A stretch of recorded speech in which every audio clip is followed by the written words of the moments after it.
Good evening students, कैसे हैं आप सभी। मैं पूजा रस्तोगी इंग्लिश उड़ान में आप सभी का वेलकम करती हूं और आज मैं आपके लाई हूं class 10th poem snake written by D H. Lawrence. इससे पहले हम 4 पोम जो हैं वो कंप्लीट कर चुके हैं। पोएटिक डिवाइसेस मैंने सबके आपको बताए हैं उसमें, और कौन-कौन सी पोम हमारी हो चुकी है एक बार रिवाइज कर लेते हैं। फर्स्ट है the frog and the nightingale written by Vikram Seth. Second one, The Not Marble Nor Gilded Monument by William Shakespeare. Third one, Ozymandias, P.V. Shelley. Fourth one, The Rime of Ancient Mariner, written by Samuel Taylor Coleridge. And next one, and last, Snake, written by D.H. Lawrence. अब इसके कुछ poetic devices मैंने आपको यहाँ पर दिए हैं, एक बार वो भी हम चेक कर लेते हैं। फर्स्ट है पर्सोनिफिकेशन। पर्सोनिफिकेशन इस पोम में कहाँ है? पूरी पोम जो है आपकी वो पर्सोनिफिकेशन से भरी हुई है। कहाँ पर है?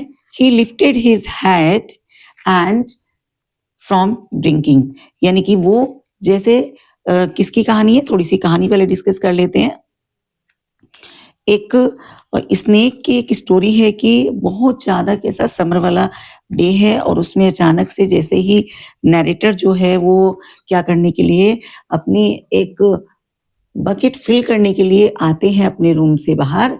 थोड़ा-सा उनका बाहर जो है एक पानी का ट्रू वाटर टैंक जो है वो बना हुआ है, वहाँ से उनको थोड़ा-सा वाटर लेना है और जब वो आते हैं तो उससे पहले एक दूसरा विज़िटर जो है वहाँ पर आ जाता है। उसको देख कर के वो थोड़ी देर रुक जाते हैं और आराम से सोचने लगते हैं कि अभी पहले ये अपना जितना भी इसने पानी पीना है पी ले, कंज़्यूम कर ले, उसके बाद मैं अपना ले लूँगा जितना मेरे को चाहिए।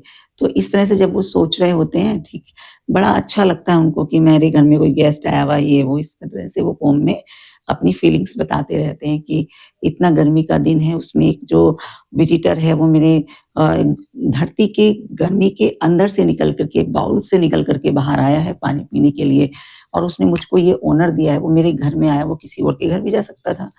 इस तरह से वो सोचते रहते हैं। उसके बाद जब वो पानी पी लेता है और जब वो वापस मुड़ने लगता है तो उनका ईगो जो है वो आराम एकदम से बाहर आता है निकल कर के। वो सोचते हैं कि मेरा मैनली ईगो, मतलब कि मेरे को इसको ऐसे नहीं जाने देना चाहिए और मैं इसको क्या कर सकता हूँ, मुझे क्या करना है, मार देता हूँ उसको। ऐसे वाली उनकी फीलिंग जो है उनको एकदम से आती है। वो देखते हैं, पीछे से एक स्टिक उठाते हैं और उसको मार देते हैं। और जब तक जहाँ से वो स्नेक आया था, आप उसका जो कंपेनियन था, कौन था नैरेटर का, पोएट का कंपेनियन कौन है? स्नेक। जहाँ से वो स्नेक आया था वो वहीं पर घुस रहा होता, केवल थोड़ा-सा उसका लिटिल बिट पार्ट जो है वहाँ पर था। तो जैसे ही उसको स्टिक का ऐसे लगता है कि कुछ मेरे को हिट किया है, तो वो एकदम से अपनी पूँछ को अंदर ले लेता है। अब उसके बाद नैरेटर के पोएट क्या बोलते हैं डी.एच. लॉरेंस कि अब मेरे को रिग्रेट होता है। हाँ? रिग्रेट क्यों होता है? क्योंकि पहले तो मैंने उसको कुछ नहीं बोला और जब मैंने बोला तो वो सक्सेसफुल नहीं हुआ। हाँ? क्योंकि क्या हुआ कि मैं उसको मार नहीं पाया, जो मेरा पर्पज़ था वो सॉल्व नहीं हुआ और वो एक किंग की तरह वहाँ से चला गया।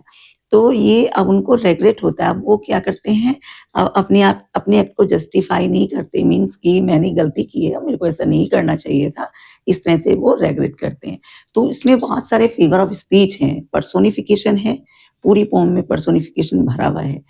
The voice of education, education की वॉइस, ठीक। नेक्स्ट वन है सिमली, एज कैटल डू, जहाँ पर सच लाइक कहा जाता है वहाँ पर कौन सा फिगर ऑफ स्पीच होता है? सिमली होता है। Like a king in exile, like भी आया है। मेटाफर किंग इन एक्साइल, यहाँ पे किंग से किसको कंपेयर किया गया है? स्नेक को, ठीक है, कि जैसे एक्साइल में कोई किंग होता है, इसी तरह से स्नेक मेरे घर में है। एलिट्रेशन कहाँ होता है? जहाँ पर सेम साउंड रिपीट होती है। हमारा 3-4 डेज़ से यही चल रहा है। सारे फिगर ऑफ स्पीच आपको बहुत अच्छे से लर्न भी हो गए होंगे। रेपिटिशन क्या होता है? रेपिटिशन मीन्स होता है रेपिटिशन ऑफ सेम साउंड और alliteration means repetition of same word और alliteration means repetition of same sound. Next है एल्यूजन। एल्यूजन क्या होता है? And I thought of albatross, जब पूरी पोम चल रही है और वहाँ पर हम कोई एक नेम डाल देते हैं जिसके बारे में पूरी एक स्टोरी होती है और उसको जो वो वर्ड डाला हुआ है उसको पोइटिक डिवाइसेज में या फिगर ऑफ स्पीच में क्या बोला जाता है, एल्यूजन बोला जाता है कि उसके भी, जैसे आपकी फर्स्ट फॉर्म है फ्रॉग एंड द नाइटिंगेल, उसमें क्या आया है, एक वर्ड आया मोजार्ट, मोजार्ट क्या है वहां पर, एल्यूजन है। अब इसमें आया है एल्बाट्रोस, एल्बाट्रोस में क्या है, एल्यूजन है। आयरनी एंड इमीडिएटली आई रेग्रेटेड, जब मैं अपना काम नहीं कर पाया तो फिर मेरे को क्या होता है, रेग्रेट होता है। इसमें मैंने कुछ वर्ड मीनिंग भी आपको दे दिए हैं जो कि पैराग्राफ में आ सकते हैं एज ए सीन पैसेज। जैसे ट्रूफ का मीन्स क्या है, वाटर टैंक, स्लैक मीन्स होता है ढीला, flickered means move, and venomous means poisonous, paltry means worthless. ये आप देख लो, इसमें कोई भी एक सीन पैसेज अगर इस टाइप से आता है तो उसका शायद वो मीनिंग पूछ सकते हैं। ये आपकी पोम कंप्लीट हो गई है, मैंने सारी आपको पोम करा दी है, एक एक बार दो दो बार आप उनको देखेंगे तो आपको सारे फिगर ऑफ स्पीच जो है वो लर्न हो जाएंगे। और कल से हम इसके चैप्टर की समरी स्टार्ट करेंगे। तब तक के लिए थैंक यू, बाय बाय।